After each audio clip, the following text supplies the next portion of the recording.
terdengar suara kunci dimasukkan ke lubang pintu. Pintu kedai terbuka. Siluet Anin masuk ke dalam ruangan yang masih gelap. Tangan Anin menekan saklar. Lampu gantung berwarna hangat, berkedip sejenak, lalu menyala, menerangi kedai yang rapi. Anin meletakkan tasnya di belakang meja bar. Ia mengikat rambutnya, lalu mengenakan apron coklat khas barista. Tangannya membuka kantong biji kopi. Aroma kopi seolah tercium. Anin menuangkan biji kopi ke dalam mesin penggiling grinder. Suara mesin penggiling yang keras, namun singkat, memecah keheningan. Anin dengan teliti menimbang bubuk kopi. Wajahnya fokus. Ia memasang portafilter ke mesin espresso. Espresso pertama hari itu mengalir deras ke cangkir kecil. Anin menghirup aroma espresso. Matanya terpejam sejenak. Senyum tipis.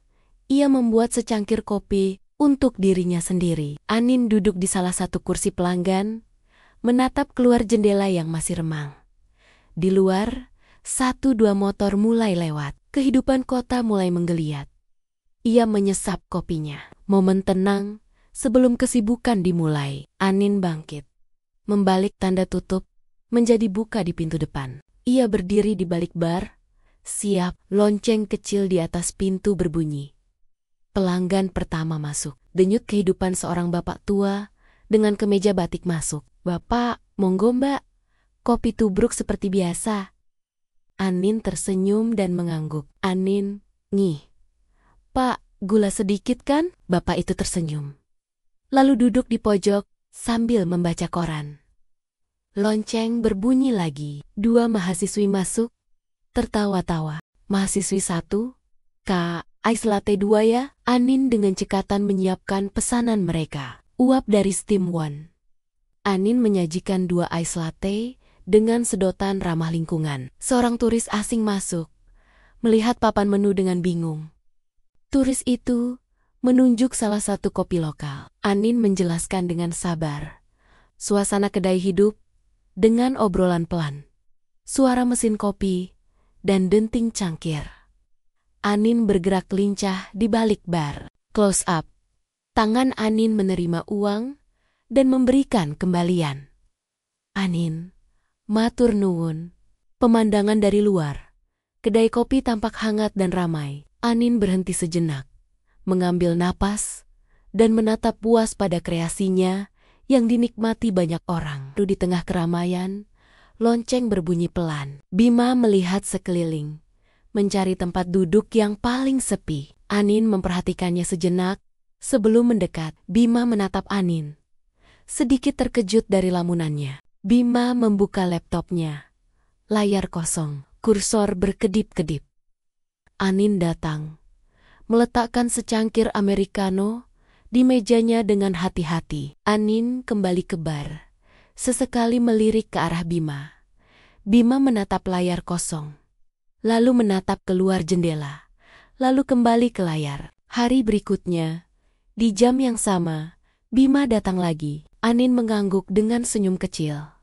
Kali ini, ia menambahkan segelas kecil air putih di sampingnya. Ada sedikit rasa terima kasih di matanya. Rutinitas ini berlanjut selama beberapa hari. Anin tetap melayaninya dengan keramahan yang tenang. Kadang mata mereka bertemu. Sebuah pengakuan tanpa kata. Anin mulai hafal suara langkah Bima saat masuk. Ia mulai menyiapkan americano, bahkan sebelum Bima memesan. Secangkir inspirasi satu hari, Bima datang dengan ekspresi paling muram. Ia bahkan tidak membuka laptopnya, hanya duduk dan menatap kosong ke cangkir yang belum dipesan. Anin memperhatikannya dari balik bar. Ia tampak ragu sejenak. Anin mengambil keputusan. Ia tidak membuat americano. Close up. Tangan Anin menyiapkan secangkir latte. Ia menuangkan susu dengan sangat hati-hati. Di atas sebuah kopi, ia melukis sebuah gambar, pola batik parang yang rumit. Anin membawa cangkir itu ke meja Bima. Bima menunduk, menatap latte art di cangkirnya. Matanya melebar karena terkejut. Ia menatap gambar batik itu lama. Lalu, ia mengangkat kepala dan menatap Anin. Untuk pertama kalinya, Sebuah senyum tulus terukir di wajahnya. Bima, terima kasih. Bima menyesap latte itu pelan. Matanya tidak lepas dari polanya. Tiba-tiba, matanya berbinar. Ia meraih buku catatannya. Tangannya mulai menulis dengan cepat. Kata-kata mengalir deras. Anin melihatnya dari jauh. Ia tersenyum. Lega. Jejak pagi sore hari, kedai mulai sepi. Bima masih menulis. Akhirnya, ia berhenti. Ia membaca ulang tulisannya dengan wajah puas. Bima membereskan barangnya, menghampiri bar untuk membayar. Ia meletakkan beberapa lembar uang dan sebuah kertas terlipat di atas meja. Bima, Mbak, terima kasih banyak. Anin, sama-sama. Besok datang lagi. Ya. Bima tersenyum dan mengangguk sebelum pergi. Anin mengambil uang dan kertas terlipat itu. Ia membukanya. Di dalam kertas itu ada sebuah sketsa. Tangan seorang barista sedang membuat latte art. Di bawahnya tertulis, untuk secangkir inspirasi. Matur nuwun. Anin tersenyum tulus. Ia menempelkan kertas sketsa itu di dinding belakang barnya.